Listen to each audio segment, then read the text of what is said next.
பார்க்கையில மனம் விட்டு பேச துடிக்கிறேன்.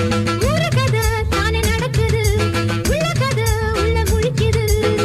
பார்க்க வரும் முன்னே துணிவர் இருக்கும், பக்கம் வந்த பின்னே வெட்கமது தடுக்கும்.